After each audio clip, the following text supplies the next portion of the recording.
Here we go again.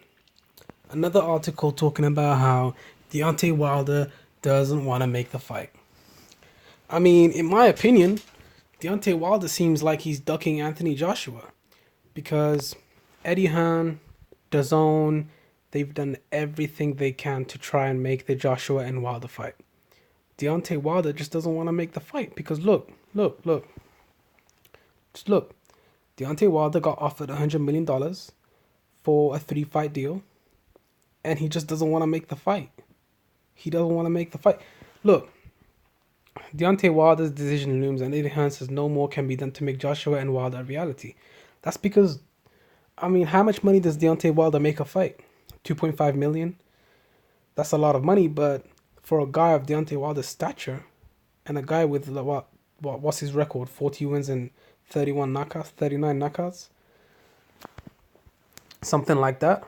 You guys can update me in the comment section anyway. But I mean, this article. Let's go into the article. Deontay Wilder is set to make an announcement on Tuesday at Brooklyn's Barclays Center, and we know part of what's coming. We know that Wilder, so yeah, he has 40 wins and 39 knockouts. I was right. Will next defend his WBC heavyweight title against Dominic Breazeale, who is his mandatory challenger. And let's not forget that Dominic Breazeale got knocked out by Anthony Joshua in 7 rounds. I doubt Wilder will be able to dispatch Breazeale the same way as Joshua did, but whatever. Since the presser is happening in Brooklyn, we can be roughly 99.8% sure that Wilder Breazeale will take place at the Barclays Center, where Wilder has headlined 3 times already. I mean, Wilder can't even sell out a stadium. He can't sell out a chicken dinner.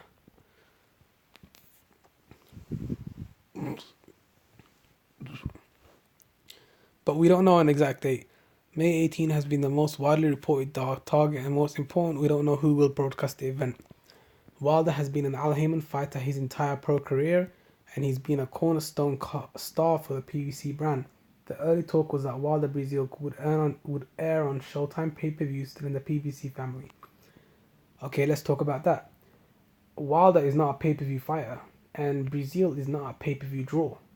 So if Wilder Breazeale was to air on Showtime pay-per-view, that would not even be profitable. It wouldn't even break even. Top Rank tried to lure Wilder over to the ESPN side for strong money, angling to set up a Wilder Tyson Fury rematch later this year, but Deontay's team turned that down like idiots. Why would you turn down that amount of money? So stupid. But then DAZN entered the game and reportedly offered Wilder $50 million for 2 fights. Okay, $50 million for 2 fights? For a 2-fight deal? You should have jumped on that. With the hope of eventually setting up the mega fight with WBA, IBF, and WBO title holder Anthony Joshua. So the question on Tuesday, the big one at least, is simple: DAZN or PPZ? It seems like Wilder doesn't want DAZN, so he'll probably be fighting on PBC against Dominic Breazeale.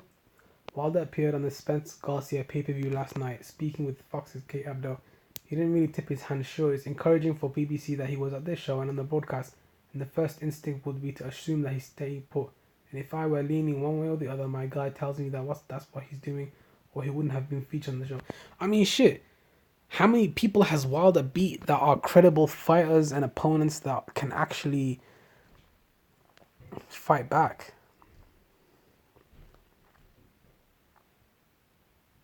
Yeah, his highest profile fights are Breazeale, Ortiz, and Adam Konaki.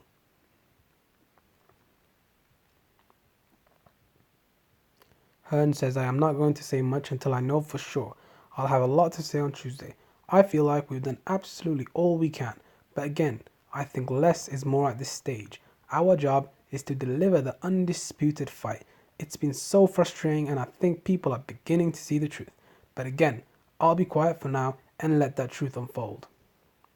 So basically, Eddie Hearn is basically exposing Wilder yet again.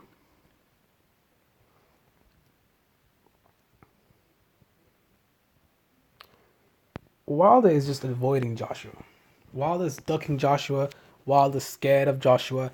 And Wilder's a little bitch. Because look, let's look at Wilder's record real quick.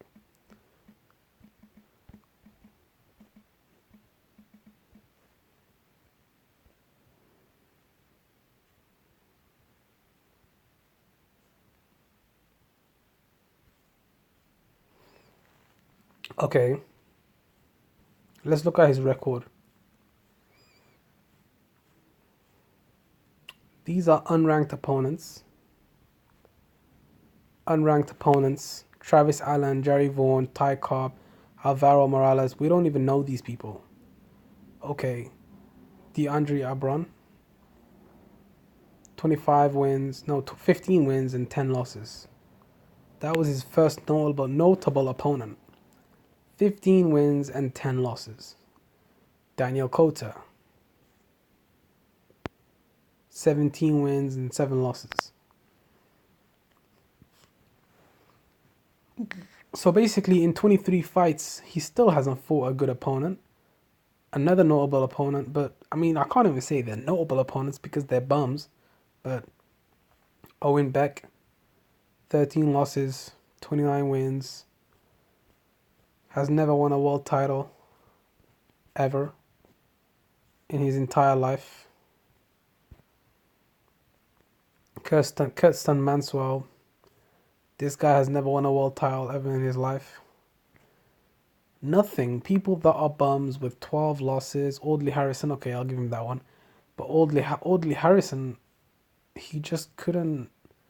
He was a bum, man. Audley Harrison was a bum. Ciara Lekovic,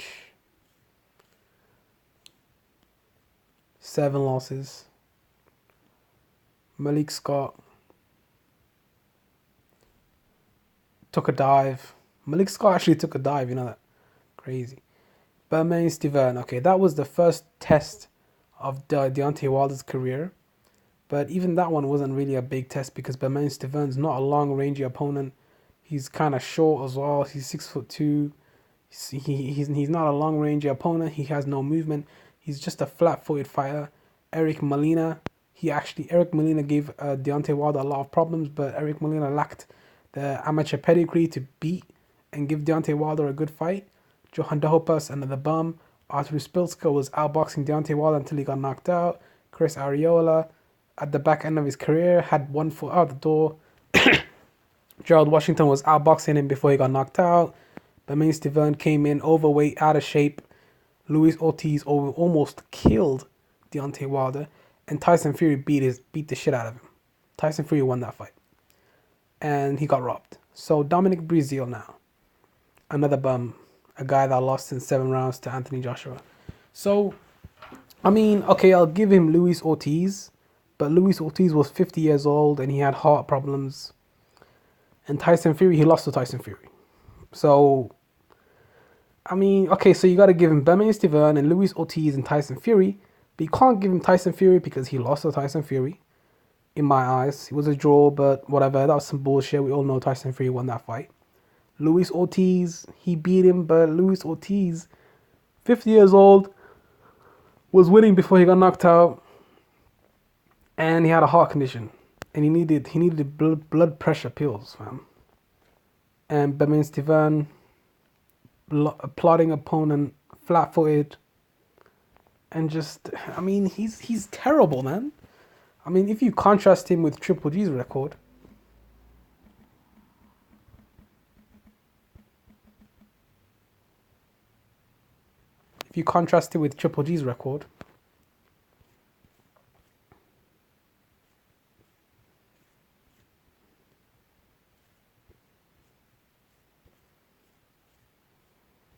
okay, Triple G didn't really fight like amazing opponents. Okay, Kell Brook, Daniel Jacobs, Canelo Alvarez, those are 3 world-class opponents. Varnes is a top contender. Canelo Alvarez, pound for pound fighter. Daniel Jacobs, pound for pound elite. David Lemieux, top contender. But David Lemieux's a great fighter. And the rest are probably just below average fighters. But at least he fought 3 good fighters. Who has Deontay Wilder fought to consider him as a pound for pound fighter? As even a pound for pound elite fighter? I mean, this guy Deontay Wilder's on a show called Wags, bro. Like, you're on a show called Wags, fam.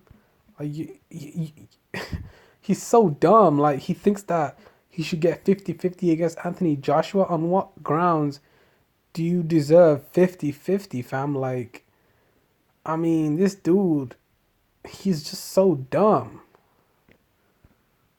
So dumb, fam. Like, this nigga really thinks he deserves 50-50. On what grounds do you deserve 50-50?